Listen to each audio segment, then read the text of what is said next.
Hello lovely people, welcome back to my channel.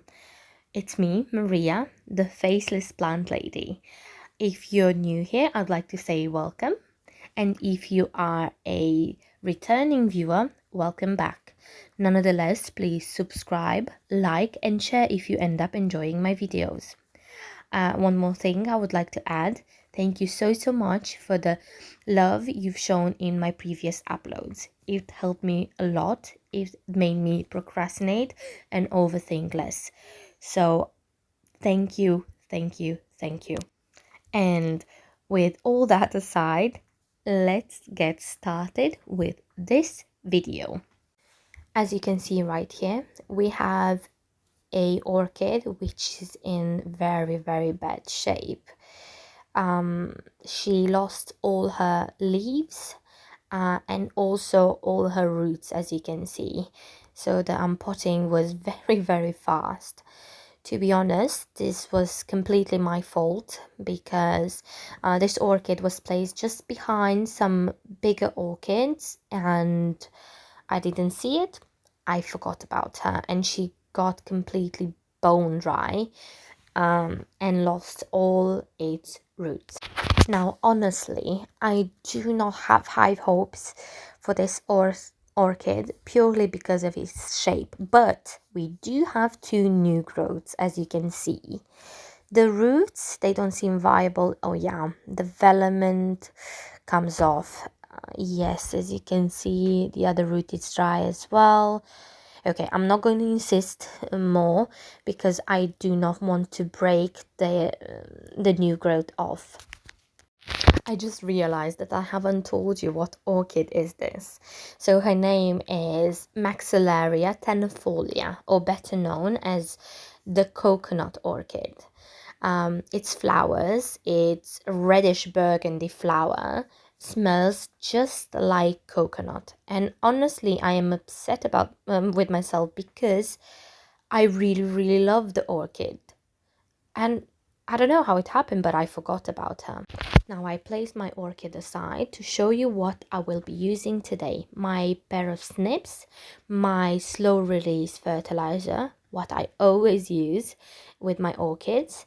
By the way, my snips, the snips need to be sterilized. And also Spagmoss, slightly moist, not soggy Spagmoss. And a plastic dome.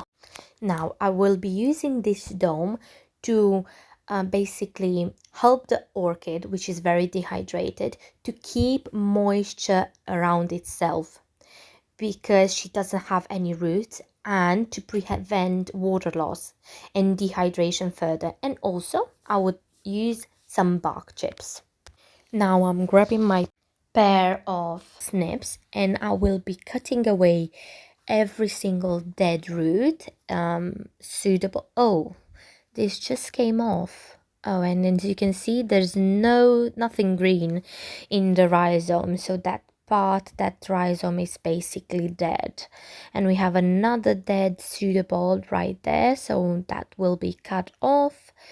Every spent flower spike. I will also remove every rhizome velament or any dried bit, because keep in mind this orchid will be placed with the new growth touching just slightly the sphagnum moss. Basically she will be placed on a bed of sphagnum moss, and with a dome it will hold on to like a lot more moisture to prevent drying up and water loss in the pseudobulb.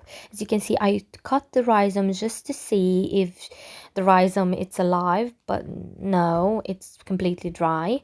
I removed every single bits of dry filament to prevent molding or rotting while she will be placed on the bed of sphagnum moss. Now I'm testing the other bits which came off. As you can see, every pseudobulb it's rotten. Now this is the only part we are left with. We have like the pseudobulb doesn't look that bad the only thing that he's dehydrated. Once again, we will use this plastic dome on top of the orchid to hold on to moisture. And another reminder, your Spagmoss should be moist, not slightly moist, not damp. I am placing the orchid just on top of the Spagmoss. I want my new growth to lay on top of the Spagmoss, not potted in, because I want to avoid rotting or molding. You might have noticed that I haven't used any slow release fertilizer inside the pot, and that's because my orchid is rootless, meaning that my orchid will not be able to absorb any type of nutrients. So we don't want to burn the new root tips by adding slow release fertilizer. As a last step, I will be adding some bark chip top layer, again to lock in some more moisture. Oh, you know what? I think I'm changing my mind. I will not be using any top layer because I want to see the root progress. I want to see any root tips emerging, and also I do not want to increase the molding chance. So yeah, what I'm doing now, I'm trying to remove as much bark chips as possible.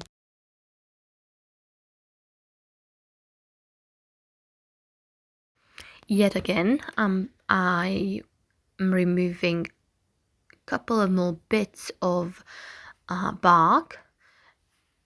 Yeah, is there anything more? No. And I'm going to place my orchid on top of the Spagmoss. I will be using the bark chip top layer whenever I see root development, new root tips emerging and growing without any molding or rotting. Trying to get a strand of moss to slightly touch the base of the new growth. And the last step is me placing the plastic dome over the pot to keep in the moisture and to prevent water loss from the pseudobulbs. And in that way, we have a lot higher chances of those two new growths actually developing root tips a lot more faster.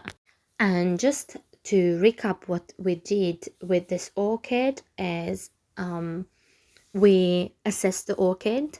We saw that she has been severely dehydrated.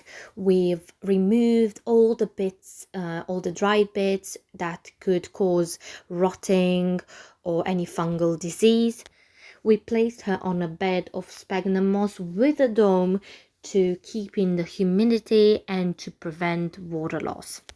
The last step is to place her in a bright indirect light. It could be on a windowsill, in your bathroom, in your room.